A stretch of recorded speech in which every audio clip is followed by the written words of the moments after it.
तो ये अलग तरीका होता है। मास्क मिलते हैं अलग अलग जानवरों के, लाइक आपको डॉगी मास्क भी मिलेगा। आप बीडीएसएम सूट पहनकर भी सेक्स को स्पाइसी बना सकते हैं। तो ये चीजें थोड़ी थोड़ी करनी होती है और आप खुद देखेंगे कि आपकी सेक्स लाइफ में कितना बड़ा बदलाव आ गया। अब फ्रिक्वेंसी की बात कर रहे हो, मजा उठाओगे आप सेक्स लाइफ का अपनी।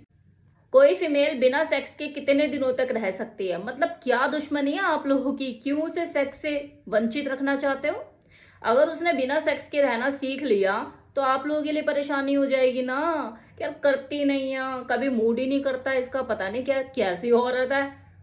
किस लिए शादी करी है हमने? सेक्स करने के लिए ना, इसका लेकिन मूड ही नहीं करता है। हो गई ना आपके लिए परेशानी। चलो खैर, ये तो मजाक था। अब इस टॉपिक के ऊपर थोड़ा सा सीरियसली होकर बात कर लेते हैं कि बात चाहे मेल की हो या फीमेल की, कोई व्यक्ति सेक्स के बिना कितने दिनों तक रह सकता है ये डिपेंड करता है उसकी फिजिकल नीड के ऊपर, उसकी जरूरतों के ऊपर, उसकी सेक्सुअल डिजायर के ऊपर कि लो है या हाई है, उसके रिलेशनशिप के ऊपर।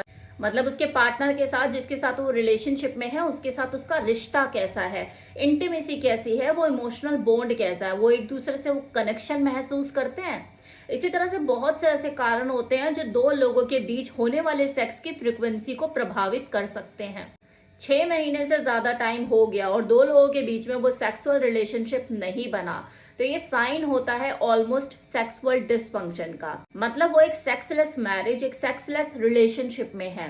अगर वुमेन की बात की जाए तो कंपैरिजन ऑफ मेल, उसमें सेक्स करने की जो चाहत होती है उनसे कहीं ज्यादा होती है, लेकिन उनका सेक्स सिर्फ बायोलॉजिकल नीड, वो इजैक्यूलेशन तक ही सीमित नहीं रहता, बल्कि उससे कहीं आगे होता है। वो अपने सेक्स में ऑर्गेजम ही नहीं बल्कि emotion, feeling, intimacy, respect, self esteem, ये सारी चीजें भी ढूंढती हैं।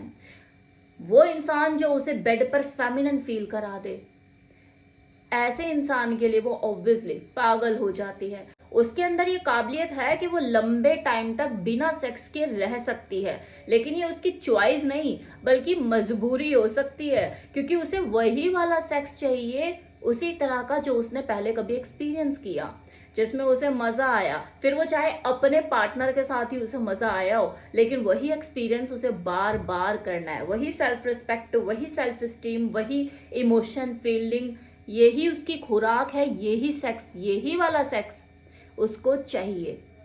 अगर उसे ना मिले तो इसी सेक्स से वो धीरे धीरे कटने लग जाती है। कभी कभी कुछ चेंजेस भी मूड को बनाने का काम करते हैं, और वो डिपेंड करता है कि आप उसमें कितने स्किल्ड हैं, कितने एक्सपर्ट हैं। हाँ, कोई डिप्रेस्ड वुमेन या फिर कोई महिला मेडिकल इश्यू से ग्रसित है, लाचार है, बीमार है, तो उनकी स्टोरी कुछ अलग भी हो सकती है। वो डिप्रेस्ड वुमेन, चाहे उसके डिप्रेशन की वजह कुछ भी हो, इस सिचुएशन में उसके जो सेक्स हार्मोन होते हैं वो बैडली इफेक्ट हो जाते हैं, जिसके वजह से उसकी सेक्स ड्राइव लो हो जाती है, उसका वो फोकस नहीं रहता और उसको अराउजल इश्यूज भी रहते हैं। और अगर कोई महिला मेडिकल चैलेंजेस फेस कर रही है तो उसकी सेक्सुअल डिजायर भी दवाइयों के चलते, जब तक उसका ट्रीटमेंट चल रहा है, वो इफेक्ट हो सकती है। उसके सेक्स हार्मोन्स में उतार चढ़ाव आ सकते हैं, और ये सिचुएशन मेल और फीमेल दोनों के साथ हो सकती है। मेडिकल चैलेंजेस या डिप्रेशन का शिकार सिर्फ फीमेल ही नहीं, कोई मर्द भी हो सकता है। और जब ऐसा किसी के साथ होता है तो सेक्स से उनकी खुद ब खुद दूरी बनने लग जाती है, दोनों के बीच में दूरियां आ जाती है, सेक्स की फ्रिक्वेंसी कम हो जाती है। कहते हैं ना कि किसी एक के साथ अगर कोई दिक्कत है तो उसका जो प्रभाव है वो दूसरे की सेक्स लाइफ पर भी पड़ता है। तो सेक्स से कोई जानबूझ के दूरी नहीं बनाता, ये तो एक ऐसा फल है जिसे हर व्यक्ति उत्साह के साथ भोगना चाहता है, लेकिन कभी कभी चीजें उसके हाथ में नहीं होती। जैसे लाइफ में कुछ ऐसे उतार चढ़ाव, परिस्थितियां ऐसी बन जाती है कि आपका मन हटने लग जाता है सेक्स से। आपको बस क्या करना है, अगर अपनी सेक्स लाइफ को बेहतर बनाना है, एंजॉय करना है, तो वो चीजें जो आपके कंट्रोल में है आप नियंत्रित कर सकते हैं, मेच्योरली उन्हें हैंडल कीजिए। और वो परिस्थितियां जो आपके हाथ में है नहीं, उसका डिप्रेशन या सर पे मत घुसाइए, आप आगे मूव ऑन कीजिए। अब ऐसे कौन से कारण हैं जिन्हें आप मेच्योरली हैंडल कर सकते हो और अपनी सेक्स लाइफ को बेहतर बना सकते हैं? तो नंबर 1, अक्सर दो लोग एक ही छत के नीचे रहते हुए अजनबियों की तरह बिहेव करते हैं। उनके अंदर आपस में एक दूसरे के लिए वो पॉजिटिव वाइब्स आती ही नहीं है। इन दूरियों को कम करने की कोशिश कीजिए। अगर रिलेशनशिप में दूरी रहेगी तो बेड पर तो दूरियां बनेगी ही बनेगी। इन्हें दूर किया जा सकता है आपस में बातचीत करके, एक हेल्दी कम्युनिकेशन के जरिए, ट्रस्ट डेवलप करके, अंडरस्टैंडिंग डेवलप करके। इस डिस्कम्फर्ट को जो अब पैदा हो चुका है आप लोगों के रिलेशनशिप में, इसे आप दूर कर सकते हैं। सेक्स तो बहुत दूर की बात है, सबसे पहले तो आपके रिलेशनशिप में जो दूरियां आ गई इसे ही कम करने की जरूरत है। Life event like stress, medical issue या कोई हेल्थ चैलेंजेस, चिल्ड्रन रिस्पॉन्सिबिलिटी, ये आपकी सेक्स लाइफ को टेम्परेरी डिस्टर्ब कर सकते हैं। इन सभी चीज़ों को मेच्योरली हैंडल करने की ज़रूरत है, क्योंकि ये सभी के साथ ही है। पर्सनल लाइफ और सेक्स लाइफ आपकी साथ साथ चलती है, आपको बस बैलेंस बनाने की और मेच्योरली हैंडल करने की इसे ज़रूरत पड़ती है। इसके लिए आप किसी काउंसलर की मदद भी ले सकते हैं। बोरिंग सेक्स लाइफ भी दो लोगों के बीच में सेक्स की फ्रिक्वेंसी को कम करने का काम करती है। इसके लिए आपको चाहिए आप अपने सेक्स में थोड़ा सा रोमांच पैदा करें। आप देखेंगे कि धीरे धीरे ये महीने में एक बार होने वाला सेक्स 4 बार होने लग जाएगा और आगे जाके 8 बार। धीरे धीरे इसकी फ्रिक्वेंसी और बढ़ना शुरू हो जाएगी, लेकिन इसके लिए आपको अपनी तरफ से एफर्ट्स करने पड़ेंगे और ये मेल और फीमेल दोनों की तरफ से होने चाहिए।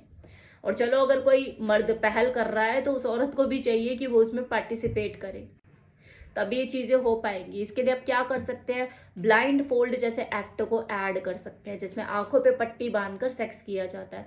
मतलब कोई भी पार्टनर, चाहे वो मेल हो या फीमेल, आंखों पे पट्टी बांध दे अपने पार्टनर के और उसके साथ प्ले करे, उसके सेंसिटिव अंगों के साथ छेड़खानी करे। ऐसी ऐसी चीजें जब आप करना शुरू करोगे तो ये आपके सेक्स में रोमांच पैदा करेगा। आप हैंड कफ का भी यूज कर सकते हैं। अमेजोन में वो हथकड़ी मिलती है, हाथों पर बांधकर आप अपने पार्टनर के साथ फोर प्ले करते हैं, उसके बाद छेड़खानी करते हैं। तो इसका भी अपना एक अलग ही मजा है जो आपके सेक्स लाइफ में रोमांच पैदा करता है। रोल प्ले जैसी चीजें करके देखिए। देखो, शादी भले ही हो जाती है, दो लोग आपस में बन जाते हैं, फिर भी वो खाली टाइम में कभी ना कभी कुछ सेकंड के लिए, कुछ मिनटों के लिए वो उस इंसान के साथ खुद को देखते हैं, महसूस करते हैं जो उसके सपनों में होता है। वो आपका फिल्म एक्टर भी हो सकता है, फिल्म एक्ट्रेस भी हो सकती है, कोई भी ऐसा जो आपके सपनों में चलता हो, यार इसके साथ एक बार मिल जाता, शायद इसके साथ करने को कुछ ऐसा, या ये मेरी गर्लफ्रेंड होती, या अपनी एक्स गर्लफ्रेंड के बारे में ही सोचते हैं। तो उसका कैरेक्टर आप प्ले कर सकते हैं अपने पार्टनर के साथ। इसमें थोड़ी सी हिम्मत जुटानी पड़ती है कि यार बताओ तुम्हें कौन सा हीरो पसंद है, वही हीरो के स्टाइल में आज तेरे साथ सेक्स करूंगा। तो रोल प्ले जैसी चीजें भी आप कर सकते हैं। आपकी फीमेल पार्टनर भी इस चीज को कर सकते हैं, तुम्हें कौन सी हीरोइन पसंद है, अच्छा तुम्हें वो पड़ोसन पसंद है, चलो वही बन जाऊं आज। तो इस तरह की छोटी छोटी चीजें आप अपनी सेक्स लाइफ में ऐड ऑन करके आप अपनी सेक्स लाइफ को बेहतर बना सकते हैं। कैट सूट का यूज कर सकते हैं, ऑनलाइन कैट सूट मिलते हैं, आप वो मंगा सकते हैं और उसे पहनकर सेक्स कर सकते हैं। आप बिल्ली जैसे दिखेंगे या बिल्ले जैसे दिखेंगे, ये लड़के और लड़की दोनों के लिए अवेलेबल होता है। तो ये अलग तरीका होता है। मास्क मिलते हैं अलग अलग जानवरों के, लाइक आपको डॉगी मास्क भी मिलेगा। आप बीडीएसएम सूट पहनकर भी सेक्स को स्पाइसी बना सकते हैं। तो ये चीजें थोड़ी थोड़ी करनी होती है और आप खुद देखेंगे कि आपकी सेक्स लाइफ में कितना बड़ा बदलाव आ गया। अब फ्रिक्वेंसी की बात कर रहे हो, मजा उठाओगे आप सेक्स लाइफ का अपनी।